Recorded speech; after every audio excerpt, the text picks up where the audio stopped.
దేవుని పరిశుద్ధ నామమున కూడినటువంటి మన ప్రభువును రక్షకుడైన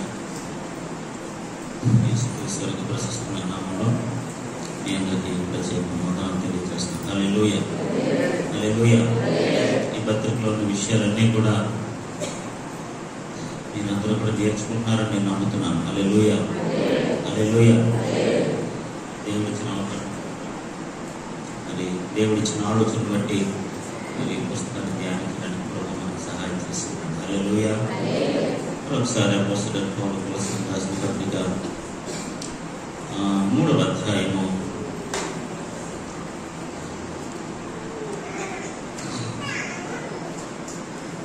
18వ వచనం నుంచి మనం చదువుకుందాం. భార్యలారా మీ భర్తలకు విధేయులై ఉండుడి. ఇది ప్రభువును బట్టి యుక్తమై ఉన్నది. భర్తలారా మీ భార్యలను ప్రేమించండి. వాళ్ళ కొట్టకండి, కష్టపెట్టకండి, బాధ పెట్టకండి. పిల్లలారా అన్ని విషయంలో పిల్లలారా అన్ని విషయంలో వాళ్ళు ఏం చెప్తా వినండి, మీ కష్టం చేయకండి.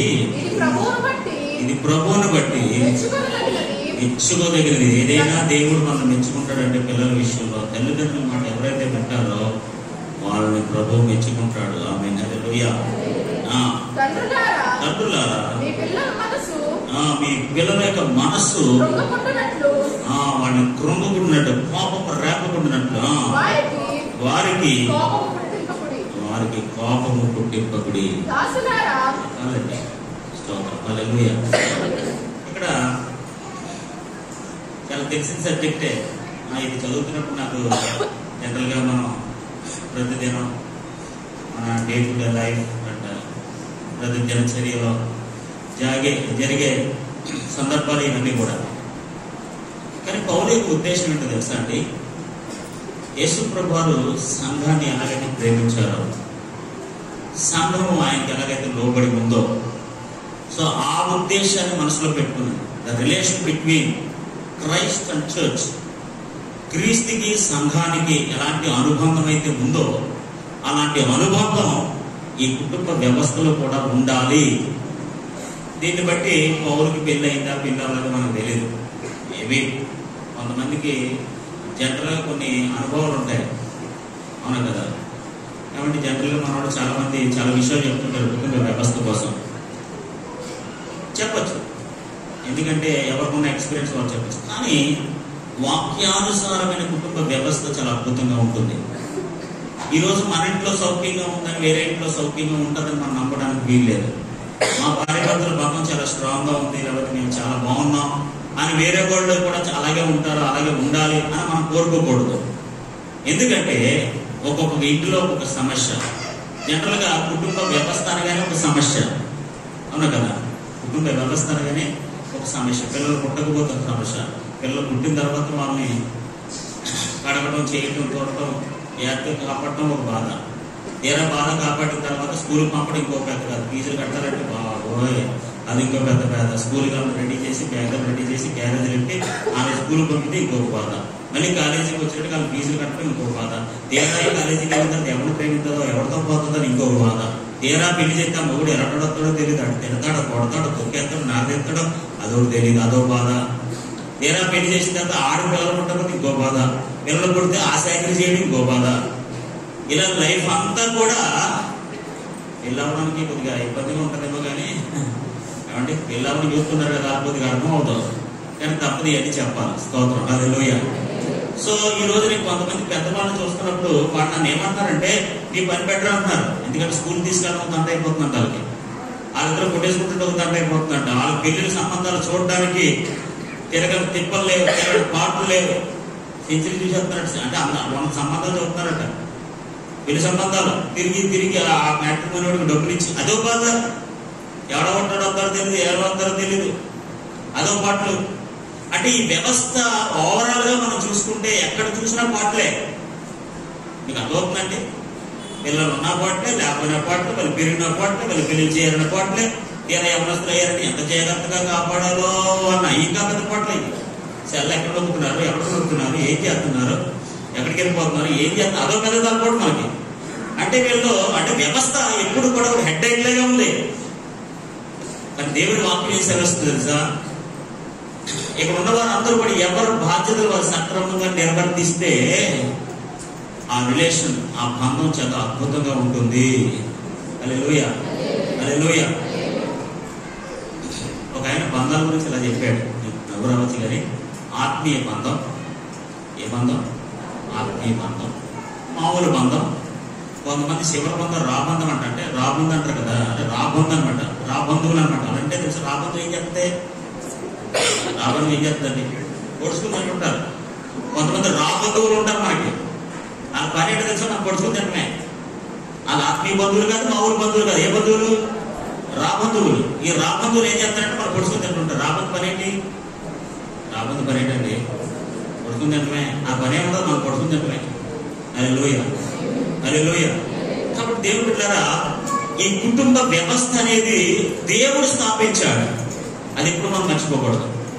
It was created by, invited by, established by, లేకపోతే ఆ సిస్టాన్ని ఏర్పాటు చేసిన వాడు దేవుడు. ఆమేన్, హల్లెలూయా. కాబట్టి ఈ వ్యవస్థలో ఏ సమస్యలు ఉన్నా, ఏ ఇబ్బందులు ఉన్నా మన ప్రభుతో మాట్లాడితే, ప్రభుని అడిగితే ఖచ్చితంగా ప్రభువే ప్రతి సమస్యను పరిష్కరిస్తాడు. హల్లెలూయా.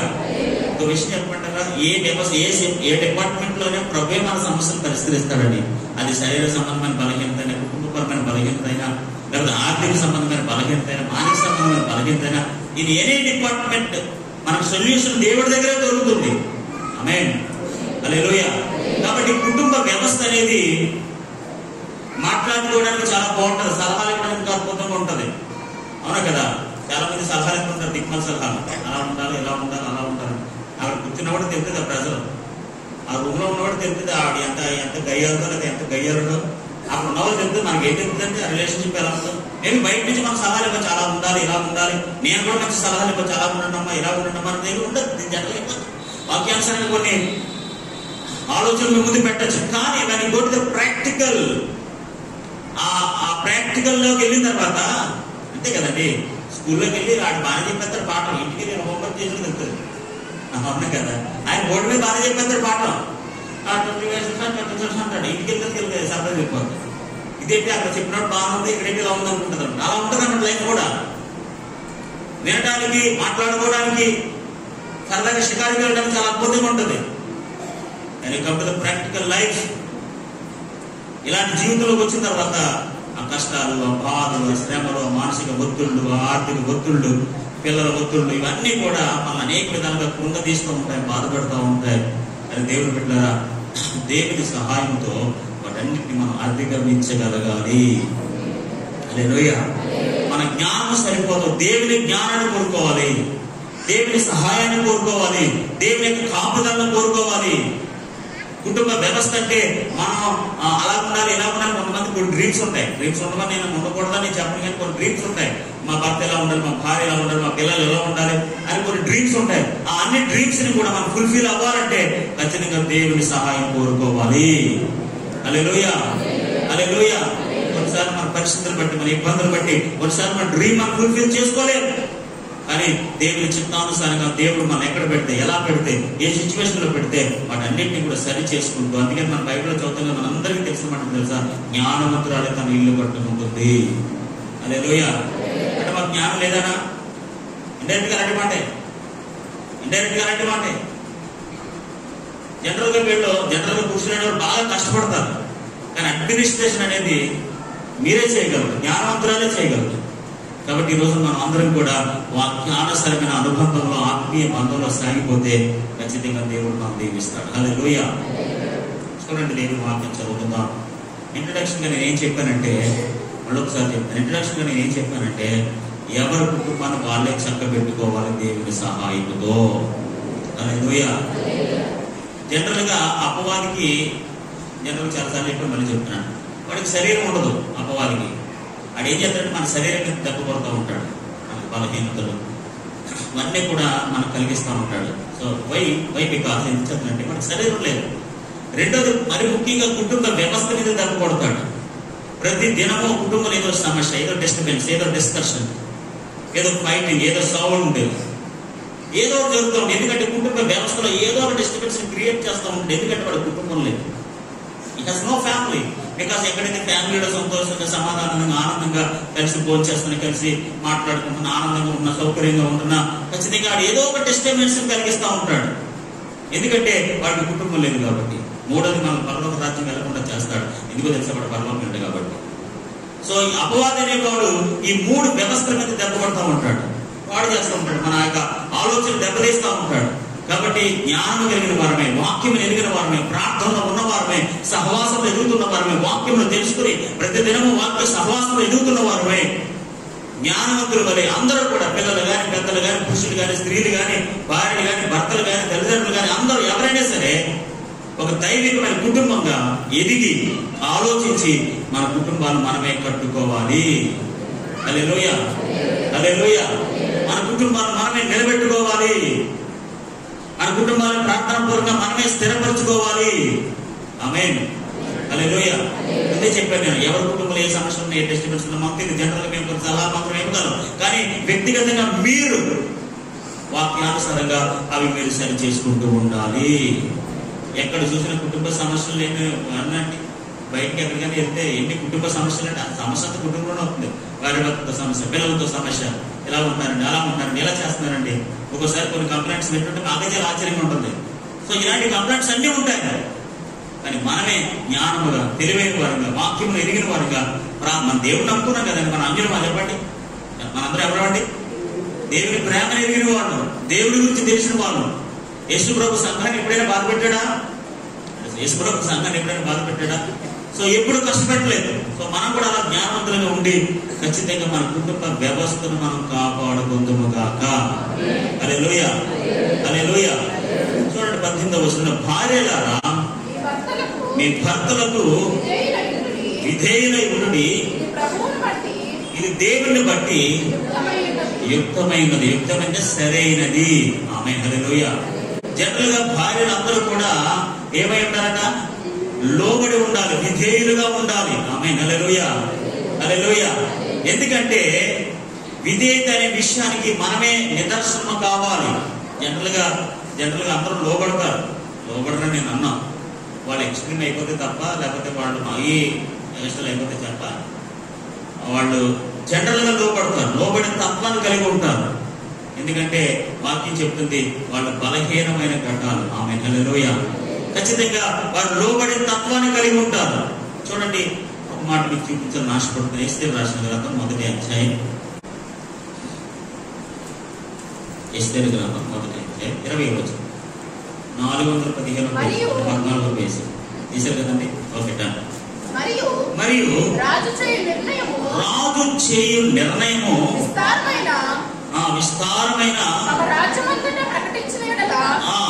గనురాలు గాని, అల్పులైన స్త్రీలు గాని తమ పురుషులను సన్మానించుదరని చెప్పాను. ఆమేన్, హల్లెలూయా, హల్లెలూయా. ఇప్పుడు రాజుగారి భార్య వస్తి గారు ఏం చేసిందంటే, ఆయన పర్మిషన్ లేకుండా లోపలికి వెళ్ళిపోయింది అనమాట. ఇప్పుడు రాజుగారు కోపం వచ్చి, అమ్మ నీకు ఇంకా స్టోరీ లేదు, బయటకు వెళ్ళిపో, నా పర్మిషన్ లేకుండా లోపలికి వచ్చావు కాబట్టి, నా పర్మిషన్ లేకుండా లోపలికి వచ్చావు కాబట్టి నన్ను సన్మానించినట్టే, నన్ను గౌరవించినట్టే అని చెప్పేసి ఆమెను డిస్మిస్ చేశారు అనమాట. ఇప్పుడు డిస్మిస్ చేస్తూ రాజుగారు డిగ్రీ పాస్ చేశారు. ఏంటి తెలుసా? ఈ వర్తమానం దేశం అంతా ప్రజలందరికీ చెప్పండి, గడులైన స్త్రీలకి, అల్పులైన స్త్రీలకి అందరికీ చెప్పండి. ఏంటో తెలుసా? ప్రతి స్త్రీ, ఏ స్త్రీ అయినా సరే తన పురుషుడిని సన్మానించాలి. ఆమేన్, హల్లెలూయా. ఇందాక మీరు ఏం చెప్పారు? లోబడి ఉండాలి, గౌరవించాలి. ఆమేన్, హల్లెలూయా, హల్లెలూయా. ఈరోజు దేవుని బిడ్డలారా, అటువంటి ఆధ్యాత్మిక లక్షణం మనకి కలిగి ఉందము గాక. ఇప్పుడు రాజుగారి భార్య తప్పు చేసింది, బయటికి పంపించారు, అది ఏదో చేశారు. ఇప్పుడు రాజుగారు ఏం చేశారు కదా, ఆ శాసనాన్ని మొత్తం దేశం అంతా చెప్పించారు. ఎందుకో తెలుసా? రేపు పొద్దున నా భార్య చేసినట్టే చాలా మంది చేస్తారేమో.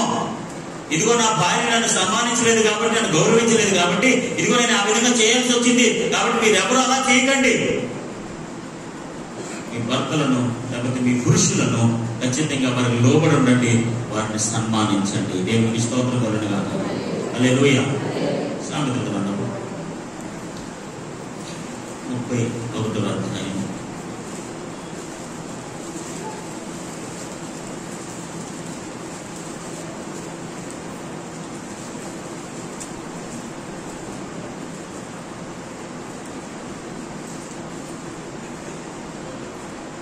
యాక్చువల్గా 31వ అధ్యాయం అంతా కూడా మరి భార్య గురించి, లేదా జ్ఞానవంతులైన భార్య గురించి, గురుమతైన భార్య గురించి అవి ఉంటాయి. కానీ ఒక మాట నేను చదవాలని ఆశపడుతున్నా. 27వ వచనం, సామెతలు 31వ అధ్యాయం 27వ వచనం. ఆమె తన ఇంటి వారి నడతలను వారి ఇంటి వారి నడతలను బాగుగా కనిపెట్టును. ఆమేన్. హల్లెలూయా, హల్లెలూయా.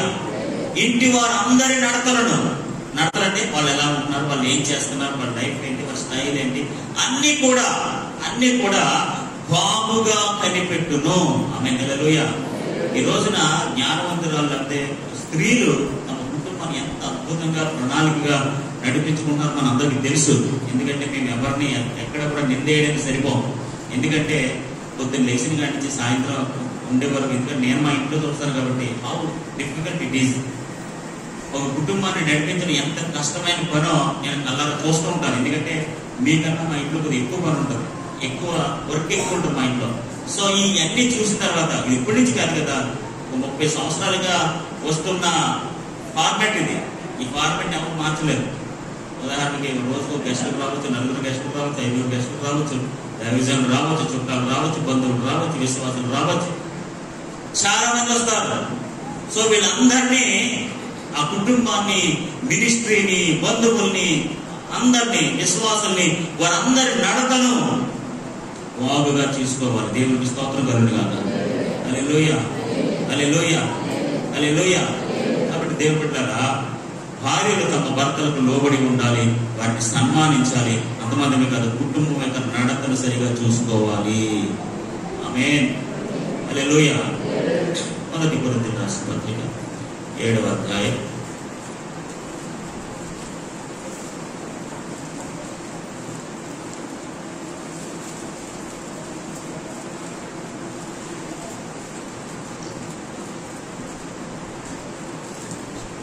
1 కొరింథీయులకు రాసిన పత్రిక 7వ అధ్యాయం 10వ వచనం.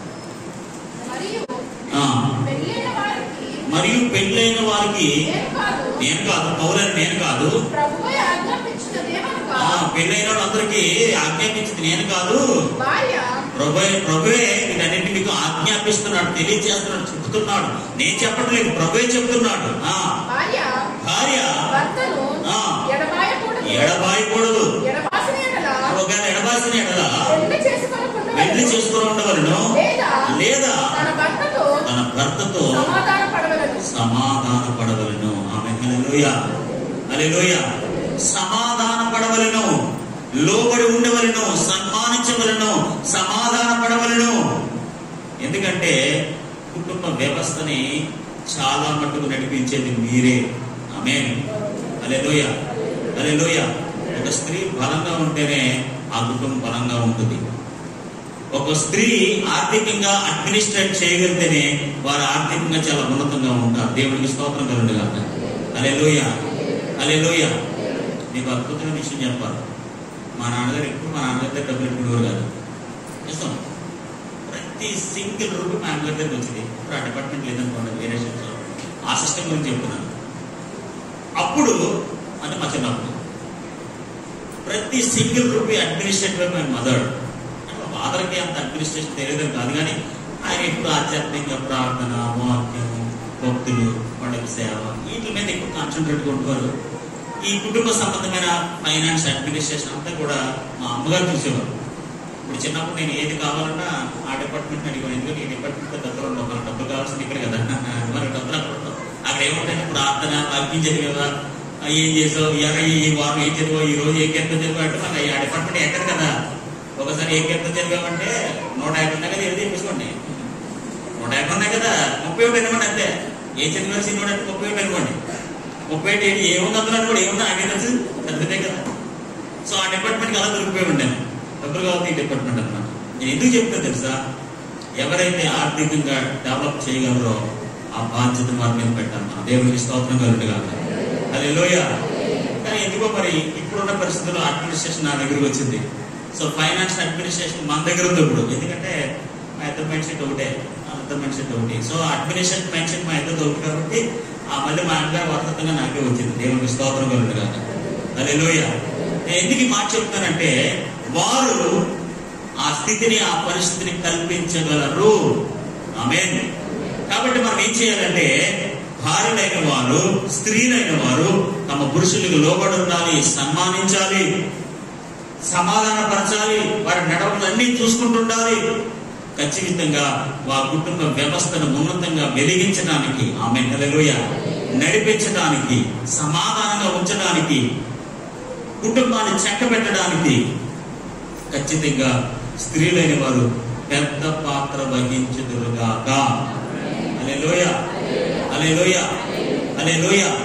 వారు ఎలా ఉన్నా సరే వారిని మీరు సన్మానించాలి. వారు ఎలా ఉన్నా సరే వారిని మనం గౌరవించాలి. వారు ఎలా ఉన్నా సరే వారిని మనం సన్మానించి, గౌరవించి, వాళ్ళకి ప్రాధాన్యత ఇచ్చి వారిని, అందుకని బైబిల్ ఏం చెప్తున్నారు, వారు శిరసై ఉన్నారు. ఆమేన్, హల్లెలూయా. శిరస లేకపోతే నీకు స్టోరీ నాటున్నారు. అది శిరసై ఉన్నారు. ఆ శిరస్సును మనం ఏం చేయాలంటే కాపాడుకోవాలి, జాగ్రత్తగా చూసుకోవాలి. కాబట్టి వారితో సమాధాన పడవాలని దేవుని వాక్యం మనకు సెలవిస్తుంది. హల్లెలూయా, హల్లెలూయా. కొలొస్సీయులకు రాసిన పత్రిక, జనరల్గా ఎఫెసీయులకు రాసిన పత్రికలో మనం చాలా బాగా చదువుతాం. అది ఎప్పుడు ఢిల్లీలో చదివేది అని నేను చదివించాను కదా. ఆయన ఒకసారి మీరు చదువుతానంటే చదవండి. ఎఫెసీయులకు రాసిన పత్రిక 5వ అధ్యాయం 22వ వచనం. ప్రియులారా, స్త్రీలారా ప్రభువునకు వలె మీ సొంత పురుషులకు లోబడి ఉండండి. క్రీస్తు సంఘములకు శిరసై ఉన్నలాగున పురుషుడు భార్యకు శిరసై ఉన్నాడు. ఆమేన్, హల్లెలూయా, హల్లెలూయా. క్రీస్తు సంఘానికి ఎలాగైతే శిరసై ఉన్నాడో, హెడ్ అయి ఉన్నాడో, పైన ఉన్నాడో, అలాగే మీ కుటుంబానికి, మీకు మీ భర్త శిరసై ఉన్నాడు. ఆమేన్, హల్లెలూయా, హల్లెలూయా. కాబట్టి దేవుని బిడ్డలారా, కుటుంబ వ్యవస్థ అనేది ఒక అద్భుతమైనది. ఆ వ్యవస్థని, దేవుడిచ్చిన ఈ వ్యవస్థని మనమే జాగ్రత్తగా కాపాడుకోవాలి. హల్లెలూయా, హల్లెలూయా, హల్లెలూయా. మీరే జ్ఞానయుక్తంగా, వాక్యానుసారంగా, ప్రార్థనా పూర్వకంగా, ఆమేన్, ఎలాంటి ప్రార్థనా పూర్వకంగా, వాక్యానుసారంగా, అపవాది వేసే తంత్రాలకు, కుతంత్రాలకు లొంగిపోకుండా ఖచ్చితంగా మన కుటుంబ వ్యవస్థను మనమే కాపాడుకోవలసిన వారమై ఉన్నాము. హల్లెలూయా. ఇంతగానే ఎక్కువ చెప్తే మీరు నన్ను తిట్టుకుంటారు. ఆమేన్. మా వాళ్ళు ఏమంటారంటే, మా వాళ్ళు ఏం చేసినా మీకు తెలియదండి, మీరందరూ ఒకేనండి, మీరందరూ పురుషులు కదా, వాళ్ళని ఏమంటారు అనుకుంటారు మీరు. చూడండి, గుర్తుకురేపడతారు. కొలొస్సీయులకు రాసిన పత్రిక.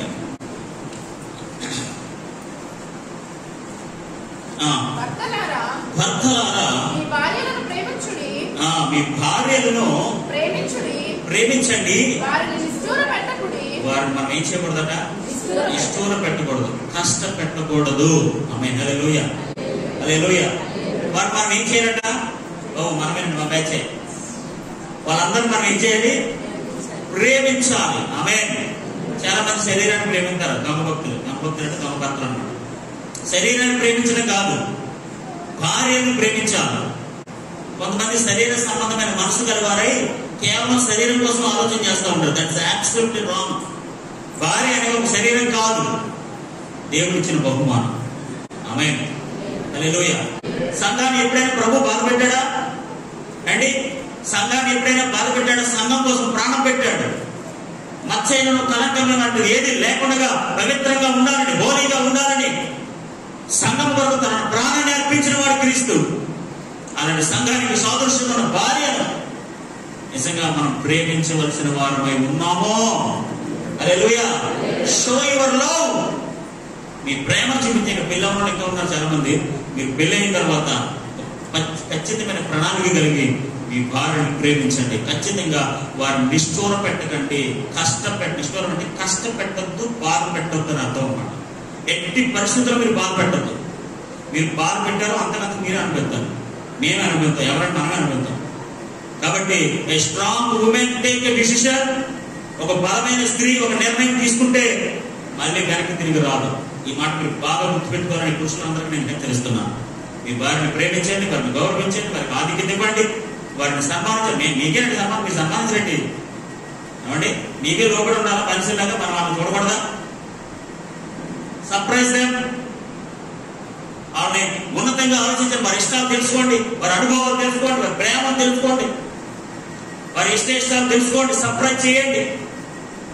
ఖచ్చితంగా వారిని మీరు ఘనపరచండి. ఆమేన్. హల్లెలూయా, హల్లెలూయా, హల్లెలూయా. మొదటి పేతురు రాసిన పత్రిక ఒక వాక్యాన్ని చూపిస్తాను.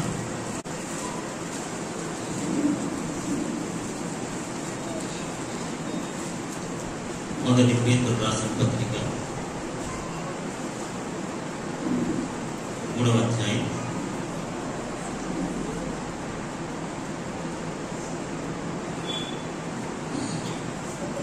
7వ వచనం. మొదటి పేతురు రాసిన పత్రిక 3వ అధ్యాయం 215 పేజీ కొత్త నిబంధన గ్రంథం. అటువలనే బాబు పురుషులారా, జీవమును కృపావరములో, వాళ్ళ జీవములో కృపావరములో మీ భార్యలు, ఆమేన్, హల్లెలూయా, వారి జీవములో కృపావరములో మనతో కూడా, పురుషులారా మనతో కూడా పాలివారై ఉన్నారని ఎరిగి, ఆమేన్, హల్లెలూయా, వాళ్ళ జీవములో కృపావరంలో పాలిభాగస్తులై ఉన్నారు. ఆమేన్. వాళ్ళు సామాన్యులు కాదు. దేవుని యొక్క జీవములో, దేవుని యొక్క కృపలో మనతో పాటు పాలిభాగస్తులై ఉన్నారు వాళ్ళు. ఆమేన్, హల్లెలూయా, హల్లెలూయా, హల్లెలూయా. ప్రియమైన దేవుని బిడ్డలారా, కుటుంబ వ్యవస్థ అనేది ఒక అద్భుతమైన వ్యవస్థ. దయచేసి ఇరు పక్షాల వారు కూడా, పురుషులు కానీ స్త్రీలు కానీ, ఖచ్చితంగా వాక్యానుసారంగా ఈ కుటుంబాలలో ఫలించుదురుగాక. హల్లెలూయా. అన్ని కుటుంబాల్లో ఒకేలా ఉంటాయని మన నీతి కబుర్లు చెప్పకూడదు. ఒక కుటుంబంలో ఒక సమస్య ఉంటుంది, ఒక కుటుంబంలో ఒక బాధ ఉంటుంది, ఒక కుటుంబంలో ఒకటి ఉండదు. నా కుటుంబం లేదు కదా, మీ కుటుంబం ఉంది కదా అని చెప్పలేదు. మనం ఏం చేయాలంటే వాక్యానుసారంగా ప్రార్థన పూర్వకంగా మనం సరి చేసుకోవాలి. ఆమేన్. ఇప్పుడు మనం పురుషులైన వారు గుర్తించాల్సింది ఏంటో తెలుసా? వారు జీవములో కృపావరములో మీ భార్యలు మీతో పాలివారై ఉన్నారని ఎరిగి, ఎక్కువ బలహీనమైన ఘటం అంటే ఏంటనుకున్నారు? ఇలా అంటే నేను వచ్చేస్తాయి మామూలుగా, నేను జస్ట్ ఇలా కళ్ళు సీరియస్ గా ఎత్తే చాలు, రెడీగా ఉంటాయి. మనం ఏం చేయక రెడీగా ఉంటాయి అనమాట. బ్యాగ్ రెడీగా ఉంటది, కన్నీళ్ళు రెడీగా ఉంటాయి అనమాట. అంటే ఎంత బలహీనమైన చూడండి నిజంగా. ఎక్కువ బలహీన ఘటమని భార్యను సన్మానించాలి. మీరు సన్మానించబడటమే కాదు, వారు చాలా జీవములోను కృపావరంలో మీతో పాటు పాలిభాగస్తులను ఎరిగి, బలహీనమైన ఘటాలను తెలుసుకుని వారు మనం ఏం చేయాలంట? సన్మానించాలి. ఆమేన్, హల్లెలూయా, హల్లెలూయా. మీ ప్రార్థనలకు, మన ప్రార్థనా జీవితానికి, మన భక్తి జీవితానికి, మన కుటుంబ జీవితానికి ఆటంకము కలగకుండానట్లు. ఆమేన్. ఇప్పుడు కుటుంబంలో ఏదైనా సమస్య ఉందంటే ప్రార్థన జీవితానికి ఆటంకమే కదా. ఇప్పుడు ఇద్దరు భార్య భర్తలు సమాధానం ఉంటారండి, ఇద్దరు ఇంట్లో ప్రార్థన చేసుకుంటారు. జనరల్ మొత్తం ప్రార్థన చేసుకుంటారు. ఇప్పుడు కాపీస్ కొట్టుకున్నాడు, మనం జనరల్ ఏం కాపీస్ కొట్టుకున్నాం? ఆ రోజు ప్రార్థన ఉంటుందా? జనరల్గా చెప్తున్నాం, ఉంటుందా? ఆ రోజు పాట పాడుకుంటారు, పద్యం చెప్పుకుంటారు, పద్యం వాక్యం చెప్పుకుంటారు, పాట పాడుకునే స్టోరీ నడుతుంది, ఆత్మీయ స్టోరీ నడుతుంది. ఇప్పుడు వాళ్ళందరికీ సమాధానం లేదు, ఏదో వచ్చింది, డిస్కషన్ వచ్చింది, శబ్దం వచ్చింది. ఇప్పుడు ఆ రోజు ఏమైంది? ప్రార్థనకు ఆటంకం వచ్చింది. హల్లెలూయా. ఈరోజు పురుషులైన వారు ఎలా ఉండాలంటే వారే బలహీనమైన ఘటాలను ఎరిగి వారిని సన్మానించి, మన ప్రార్థన జీవితానికి, మన భక్తి జీవితానికి, మన విశ్వాస జీవితానికి, లేకపోతే మన యొక్క సహవాసానికి ఆటంకము కలగకుండా, హల్లెలూయా, హల్లెలూయా, ఆటంకము కలగకుండా, అభ్యంతరము కలగకుండా, ఆటంకం కలుగుకున్నట్లు జ్ఞానము చొప్పున ఎలా కాపురం చేయాలి తెలుసా? ఊర్లైన కాపురం చేయకూడదు, దిక్మాలలో కాపురం చేయకూడదు. జ్ఞానముతో. కొంతమందికి బుర్ర ఉండదు, భార్యతో ఎలా మాట్లాడాలో బుర్ర ఉండదు, భార్యను ఎలా సన్మానించాలో బుర్ర ఉండదు. జ్ఞానం ఉండాలి. ఒకవేళ జ్ఞానం లేదు ప్రభుని అడగాలి, ప్రభు జ్ఞానంతో కాపురం ఎలా చేయాలో నాకు తెలియట్లేదు, నేను శరీరంతోనే కాపురం చేస్తున్నాను, అలా కాకుండా జ్ఞానముతో కాపురం చేసే జ్ఞానము నాకు దయచేయండి అని ఎవరైతే ప్రార్థన చేస్తారో దేవుడు వారికి జ్ఞానం అనుగ్రహించును గాక. హల్లెలూయా. మీ ప్రార్థన జీవితం అభ్యంతర పడుకున్నట్లు, మీ కుటుంబ వ్యవస్థ అభ్యంతర పడుకున్నట్లు, వారి బలహీనమైన ఘట్టాలను ఎరిగి జీవములను పువ్వులను మీతో పాటు పాలు భాగస్తులను ఎరిగి వారిని సన్మానించి, ఆమేన్, హల్లెలూయా. సన్మానించడం అంటే ఏంటంటే రోజు దండకు సర్వగర్భనే కాదు, భగవాన్ ప్రేమకరమైన మాటలతో వారిని సన్మానించండి. హల్లెలూయా, హల్లెలూయా. కాబట్టి ప్రతి కుటుంబంలో సమస్యలు ఉంటాయని, నేను సమస్యలు ఏమని నేనేమి బాండ్ పేపర్ మీద రాసేటని చెప్పాను. చిన్నదో పెద్దదో లేకపోతే బలమైంది ఏదో ఒకటి కుటుంబాల్లో సమస్యలు ఉంటాయి. కానీ ఇరువురు జ్ఞానము కలిగి, ఆమేన్, హల్లెలూయా, జ్ఞానవంతులు కలిగి. ఇప్పుడు ఏమన్నా లాస్ట్ లో ఏమని చెప్పారండి? జ్ఞానము చొప్పున వారితో కాపురము చేయను. జ్ఞానంగా కాపురం చేయకపోతే వాళ్ళకు నిర్ణయం తీసుకుంటే వాళ్ళు తిరిగి వెళ్ళిపోతారు. ఇంక తిరిగి వెళ్ళిపోయారంటే నీ బతుకు పరిస్థితి అంటే పొద్దుటి కాపు అంటావు కదా, 4 బియ్యం కూడా రాదు నీకు. ఏదో పొద్దుట లేచి క్యారేజ్ అంటారు కదా, లేకపోతే ఇంకోటిగా అంటారు కదా, నీకు ఏమీ రావు. ఎందుకంటే వాళ్ళు ఒక స్ట్రాంగ్ నిర్ణయం తీసుకున్నారంటే మనం చాలా నష్టపోతాం. మన పట్టణం కూడా ఎవరు ఉండడు. నిజం, మన పాటలకి మామూలు పాటలు కాదు, ఎలాంటి పాటలు అంటే నేను వర్ణించలేనమాట ఇంకా పాటలు. కాబట్టి అంతవరకు ఆ స్థాయి వరకు మనం తీసుకురాకుండా జ్ఞానులతో కాపురము చెయ్యదుము గాక. హల్లెలూయా, హల్లెలూయా. వారి లోబడి ఉండడమే కాదు, మనం కూడా వారిని సన్మానించదుము గాక, వారిని ప్రేమించదుము గాక. నిష్ఠూర పెట్టకుడి అంటే దాని అర్థం ఏంటండి? నిష్ఠూర పెట్టకుడి అంటే దాని అర్థం ఏంటి? కష్టపెట్టొద్దు, బాధ పెట్టొద్దు, వారిని బలహీనపరచొద్దు, కృంగదీయొద్దు, ఏడిపించొద్దు. ఒక స్త్రీ ఏడిస్తే ఆ కుటుంబానికి ఆశీర్వాదకరం కాదు. హల్లెలూయా, హల్లెలూయా. ఒక స్త్రీ, ఒక భార్య ఆ కుటుంబంలో ఏడిస్తే ఆ కుటుంబానికి ఆశీర్వాదకరం కాదు. ఆ బాధ ఏం చెప్పారు కదా సార్, మరి ఆడపడుతున్న అసలు ఏడిపించకూడదురా, వాళ్ళు ఏడితే మనకు ఆశీర్వాదం కదరా. So they should not cry, వాళ్ళు ఏడకూడదు. ఖచ్చితంగా వారిని మనం ప్రేమించుదుము గాక. హల్లెలూయా, హల్లెలూయా. ఇక్కడ పెళ్లి కానీ ఎవరు నేను చెప్పేది తెలుసా, మీ కుటుంబ వ్యవస్థ బాగుపడాలంటే ఖచ్చితంగా మీ పార్ట్నర్ వరకు మంచి ప్రార్థన చేయండి. హల్లెలూయా, ప్రార్థన చేయండి. ఫస్ట్ మీరు ప్లాన్ వేసుకోవడం కాదు, ఆ హీరోయిన్లా ఉండాలి, హీరోయిన్లు అందరూ మేకప్ వేసుకుంటే అలా ఉంటారు, మామూలుగా దిక్కుమలలో మనలాగా ఉంటారు, మేకప్ వేసుకుంటే అలా ఉంటారు, మామూలుగా మనలాగా ఉంటారు. హల్లెలూయా, హల్లెలూయా. మనం ఏమని ప్రార్థన చేయాలంటే మీ కుటుంబానికి, మీ వ్యక్తిగతమైన జీవితానికి ఎవరు సరైన వారో వారు మాకు అనుగ్రహించండి ప్రభువా. హల్లెలూయా అని ఎవరైతే ప్రార్థన చేస్తారో వారందరికీ మంచి భార్యను ప్రభు అనుగ్రహించును గాక. హల్లెలూయా, హల్లెలూయా. స్త్రీలు అయితే భార్యలు భర్తలకు లోబడి ఉండాలి, భర్తలు భార్యలు ప్రేమించాలి. ముఖ్యంగా నిష్ఠూరపరచకూడదు, అంటే కష్టపెట్టకూడదు, బాధ పెట్టకూడదు. హల్లెలూయా. ఎందుకంటే వారి బలహీనమైన ఘట్టాలు, వారిని మనం సన్మానించాలి. జ్ఞానంతో కాపురము చెయ్యదుము గాక. నేను వాక్యంలో ఉన్నదే చెప్తుంది, బయట విషయాలు ఏం చెప్పట్లేదు. చూడండి కొలస్సీయులకు రాసిన పత్రిక. పిల్లలారా, బాధలు మళ్ళీ ఏ బాధలు మనకి. పిల్లలారా, అన్ని విషయములలో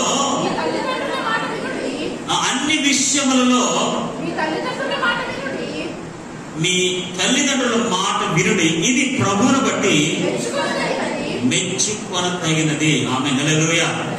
పిల్లలారా, అన్ని విషయములలో, ఇక్కడ పిల్లలు అంటే యవనస్తులు, పిల్లలు, చిన్న పిల్లలు కావచ్చు, పెద్ద పిల్లలు కావచ్చు. కాబట్టి పిల్లలు అనేవారు నిజంగా ఒక ఆశీర్వాదమే, నేను కాదని అన్నాం. కానీ వారు ఎలా ఉండాలంటే తల్లిదండ్రులకు లోబడాలి. ఆమేన్. ఇది మన సిద్ధాంతం కాదు, ఎవరి సిద్ధాంతం? వాక్యం సిద్ధాంతం, బైబిల్ సిద్ధాంతం, దేవుని సిద్ధాంతం. ఈరోజు ఏ తల్లిదండ్రులకైతే వారి పిల్లలు లోబడతారు అన్ని విషయాల్లో, అది ఏ విషయాలండి? అన్ని విషయాల్లో. మనలో కొంతమంది లోబడుతున్నట్టు యాక్ట్ చేస్తారు కానీ లోబడరు, అది పెద్ద సమస్య. అలాగే వేస్తాం ఓకే మమ్మీ అంటారు, తర్వాత నడిపించాల్సిన దూరేందని అంటుంటారు. అవునా కదా? Yes mummy, what you says follow mummy, follow daddy, I love you daddy అని దొంగ మాటలు చెప్తుంటారు. Actually they don't love. నిజంగా అన్ని విషయములలో పిల్లలు తల్లిదండ్రులకు లోబడుదురు గాక. ముఖ్యంగా వివాహ విషయంలో లోబడుదురు గాక. ఆమేన్, హల్లెలూయా, హల్లెలూయా. ఏ పిల్లలైతే, ఏ ఎవరి బిడ్డలైతే వారి తల్లిదండ్రులకు లోబడతారో వారికి మంచి భవిష్యత్తు ఉంటుంది. ఆమేన్, హల్లెలూయా. ఎందుకంటే తల్లిదండ్రుల కంటే మీ క్షేమాన్ని కోరేవాడు ప్రపంచం ఇంకెవడు ఉండడు. తల్లిదండ్రులే, అంతే కదండి. అనగా ఏ తల్లిదండ్రులు వారి బిడ్డలకి ఘనంగా తీసుకోవాలని అనుకోరండి. ఘనమైన భర్తని, లేకపోతే ఘనమైన స్థితిని, లేకపోతే గొప్ప స్థితిని, గొప్ప ఖ్యాతిని ఇవ్వాలని ఏ తల్లిదండ్రులు కోరుకోవచ్చు చెప్పండి? వాళ్ళే మా ఊరికి ఒక అమ్మాయి ఉంటారు కానీ అర్థం చేసేద్దామని అనుకుంటారా? అనుకోరు కదండి. వాళ్ళకి మీ పట్ల ఉన్నతమైన ఆలోచన ఉంటుంది. ఆ ఆలోచన నెరవేర్చబడ్డానికి మీరు వారికి లోబడాలి. ఇస్సాకు అబ్రహాముకి లోబడెను. బలి అర్పిస్తున్నప్పుడు కూడా, కట్టెలు వేస్తున్నప్పుడు కూడా, చేతులు గడుతున్నప్పుడు కూడా ఏ మాత్రం కూడా అబ్రహాముని ఇస్సాకు ఎదిరించకుండా తన తండ్రి యొక్క కార్యక్రమానికి, పనికి లోబడెను. ఆమేన్. హల్లెలూయా, హల్లెలూయా. కాబట్టి పిల్లలైన వారు, యవనస్తులైన వారు, ఇక్కడ ఉన్న వారందరూ కూడా, ఈ వాక్యాన్ని వింటున్న వారందరూ కూడా మీ తల్లిదండ్రులకు లోబడండి, లోబడండి, లోబడండి. వాళ్ళు చెప్పింది చేయండి, వాళ్ళు చెప్పింది చేయండి, వాళ్ళు చెప్పింది చేయండి. వాళ్ళు ఎక్కడికి వెళ్ళమంటే వెళ్ళండి, ఎలా ఉండమంటే ఎలా ఉండండి. వారిని ఎదిరించకండి, వారిని ఎదిరించకండి, వారిని బాధ పెట్టకండి. ఎందుకంటే ఇంతవరకు వారు మిమ్మల్ని పెంచడానికి ఎంతో కష్టపడ్డారు, ఎంతో కష్టపడ్డారు, ఎంతో శ్రమ వచ్చారు. ఎంత కష్టపడతారో, ఎందుకంటే చిన్నప్పుడు మమ్మల్ని ఇలా పెంచడానికి వాళ్ళు ఎంత కష్టపడ్డారో నాకు తెలుసు. మీ అందరూ కష్టపడ్డారు, నేను మా వాళ్ళే కాదు, అందరూ కష్టపడ్డారు. వాళ్ళు కష్టపడకుండా ఈరోజు ఈ సౌఖ్యం మనకు లేదు. వాళ్ళు ఒకవేళ మనం పట్టించుకోకుండా లైఫ్ ఎంజాయ్ చేశారనుకోండి, మనమే నష్టపోతాం. కాబట్టి దేవుని బిడ్డలారా, మన తల్లిదండ్రులు లేనివారు మన క్షేమాన్ని కోరేవారు, మన భవిష్యత్తును కోరేవారు, లేదా మన యొక్క క్షేమాన్ని కోరేవారు. కాబట్టి ఖచ్చితంగా యవనస్తులైన వారు, పిల్లలైన వారు మీ తల్లిదండ్రులకు లోబడి ఉందురుగాక. ఏ పిల్లలైతే తల్లిదండ్రులకు లోబడతారో, ఏమండి మనకు ఒక వ్యవస్థ ఉంటుంది, ఒక లైఫ్ ఉంటుంది. మనం ఎందుకు కంగారు పడతామండి? మనం ఎందుకు కంగారు పడాలని చెప్తారు? యవనస్తులైన వారు ఎందుకు కంగారు పడాలి? మనకు ఒక లైఫ్ ఉంది కదా, ఎందుకు అలా కంగారు పడతారు? నేను 15 సంవత్సరాలు హాస్టల్లో ఉన్నాను, మనం ఎక్కడ కంగారు పడలేదు. మనకు టైం వస్తే ఖచ్చితంగా మనకు భవిష్యత్తు వస్తే, మనకు లైఫ్ వస్తే, మనకంటే ఒక ఎస్టాబ్లిష్మెంట్ ఉంటుంది. మీరు ఒక రాణి అవుతారు. ఎందుకంటే మాట విని ఆ స్థాయికి మనం చేరుకోవాలి. హల్లెలూయా, హల్లెలూయా. ఈరోజు నీకు జ్ఞానం ఉంది కదా, చదువు ఉంది కదా, ఇష్టం వచ్చినట్టు నిర్ణయం తీసుకుంటే, ఇష్టానుసారంగా నువ్వు పరిగెడితే, ఇష్టానుసారంగా నువ్వు చేస్తే ఖచ్చితంగా అంతకంతకు నువ్వు నష్టపోతావు తప్ప ఏ మాత్రం కూడా మేలుకరం కాదు, ఆశీర్వాదకరం కాదు. హల్లెలూయా, హల్లెలూయా, హల్లెలూయా, హల్లెలూయా. మనకు ఉన్నతమైన ఆలోచనలు ఉంటాయి. నాకు ఉండవా ఉన్నతమైన ఆలోచనలు? నాకు చదువుకోలేదా, నేను నాకేం లేదా? నాకు ఉండవా ఉన్నతమైన ఆలోచన? ఎందుకు ఉంటాయి? ఉంటాయి, అందరికీ ఉన్నతమైన ఆలోచనలు ఉంటాయి. కానీ ఏ ఒక్కరైతే తల్లిదండ్రులు గౌరవిస్తారో, హల్లెలూయా, వారు ఖచ్చితంగా దీవించబడతారు. ఆమేన్, హల్లెలూయా. ఇప్పుడు యవనస్తులందరూ కూడా ఈ తల్లిదండ్రుల మాట వినుదురుగాక. ఆమేన్, హల్లెలూయా. తండ్రులారా, మీ తండ్రుల మనసు, మీ పిల్లల మనసు కృంగకుండానట్లు వారిని కోపము పుట్టించబడి. హల్లెలూయా, హల్లెలూయా. ఇక్కడ తల్లిదండ్రుల యొక్క బాధ్యత కూడా ఉంది పిల్లల పట్ల. వాళ్ళు చీటికి మాటికి వారి మనస్సులను, ఆలోచనలను బాధ పెట్టకూడదు, వారిని కృంగ తీయకూడదు, వారికి కోపము పుట్టించకూడదు, కోపము రేపకూడదు. ఆమేన్, హల్లెలూయా, హల్లెలూయా. జ్ఞానవంతులైన తల్లిదండ్రులు జ్ఞానం కలిగి వారి పిల్లల యొక్క ఆలోచన విధానాన్ని అర్థం చేసుకుంటారు. చాలాసార్లు నేను చెప్పాను కదా, వాళ్ళని చాలా తక్కువగా చేసి మాట్లాడుతుంటారు. అలాగరా, ఇలాగరా, ఇలాగరా, అలాగరా. దయచేసి తల్లిదండ్రులైన వారు జ్ఞానముగా, ప్రార్థన పూర్వకంగా, వాక్యానుసారంగా వారికి మన వాక్యాన్ని నేర్పించాలి, ప్రార్థన నేర్పించాలి, కౌన్సిలింగ్ ఇవ్వాలి, వారితో మనం టైం స్పెండ్ చేయాలి. వారిని చీటికి మాటికి వారి మీద కోప్పడకూడదు, చేయకూడదు, రకరకాల ఇబ్బందులు పెట్టకూడదు. హల్లెలూయా, హల్లెలూయా. ఇక్కడ నలుగురు రెస్పాన్సిబిలిటీస్ మనం చూస్తాం. భర్తల యొక్క బాధ్యత, భార్య యొక్క బాధ్యత, రెస్పాన్సిబిలిటీస్, వారు చేసే పనులు, పిల్లల యొక్క బాధ్యత, తల్లిదండ్రుల యొక్క బాధ్యత. ఈ అన్ని బాధ్యతలు వాక్యానుసారంగా మనందరం కూడా నెరవేర్చుదుముగాక. హల్లెలూయా, హల్లెలూయా. తల్లిదండ్రులైన వారు మీ పిల్లలను కురుకుపోకుండా చూసుకోండి, వాళ్ళని కోపం రేపకండి. వారి ఆలోచన విధానానికి అనుగుణంగా మీరు ప్రణాళిక సిద్ధపరచండి. కొంతమంది అంటే ఎందుకు కోపం రేపద్దు అంటానంటే, ఇక్కడ కొంతమంది వారి పిల్లల మనసు అర్థం చేసుకోకుండా వాళ్ళ స్వార్థం కొరకు, వాళ్ళ యొక్క పట్టుదల కొరకు వాళ్ళని బాధపడుతూ ఉంటారు. ఖచ్చితంగా అలా ఎప్పుడు చేయొద్దు. ఇప్పుడు ఒక సెటైన్ లైఫే ఉంటుంది, అంతే కదండి, మన కదా. ఒక్క వరకే మనం వాళ్ళని ఉన్నప్పుడు నాకు పెళ్ళి అయిపోయింది, ఇంకా జీవితాంతం కూడా కంట్రోల్ చేద్దాం ఎక్కడ కుదురుతుంది, అప్పుడు రాకూడదు మనకి. సో ఎలా ఉండాలంటే వాళ్ళు జ్ఞానముగా వాళ్ళని అభిషేకించాలి, జ్ఞానముగా వాళ్ళని గైడ్ చేయాలి, జ్ఞానముగా వాళ్ళకి సలహాలు ఇవ్వాలి, ప్రార్థన పూర్వకంగా వాళ్ళు సరి చేయాలి. తల్లిదండ్రులని వారు పిల్లల విషయంలో ఉన్నతమైన ప్రణాళిక కలిగి ఉందురుగాక. పిల్లలు తల్లిదండ్రులకు లోబడి ఉందురుగాక. భర్తలు తమ భార్యను కంట పెట్టకుండా ఉందురుగాక. ఎలాగ ప్రేమిస్తారు, ఎందుకు ప్రేమిస్తారు, పెళ్లి చేసుకున్న ప్రేమించరండి. బాధ పెట్టకుందురుగాక. ఖచ్చితంగా భార్యలు, జ్ఞానవంతులు, స్త్రీలు ఈ పురుషులకు లోబడి ఉందురుగాక. ఈ అన్ని బంధాల్లో ఎక్కడ కూడా రాబంధువుల్లో ఉండకుండా ఆత్మీయ బంధువుల వలె, వాక్యానుసారమైన బంధువుల వలె ప్రేమ కలిగిన వారే. వీటన్నిటికీ ఒకటే బంధువుడు తెలుసా, ప్రేమ. ఆమేన్. ఈ అన్ని రిలేషన్షిప్ కి ఒక ప్రేమ కలిగి ఉంటే ఖచ్చితంగా అన్ని డిపార్ట్మెంట్స్ లో ఈ అన్ని బంధాలు కూడా అద్భుతంగా ఉంటాయి. హల్లెలూయా, హల్లెలూయా. దేవుడు అనుగ్రహించిన ఈ ఆత్మీయ బంధాలన్నీ కూడా ఎక్కడ కూడా ఏ డిస్టర్బెన్స్ లేకుండా, ఎక్కడ కూడా ఏ లేకపోతే ప్రాబ్లమ్స్ లేకుండా మన బంధాల్లో, అనుబంధాల్లో ఎప్పుడు కూడా సంతోషంగా, సమాధానంగా, వాక్యానుసారంగా సాగిపోదుము గాక.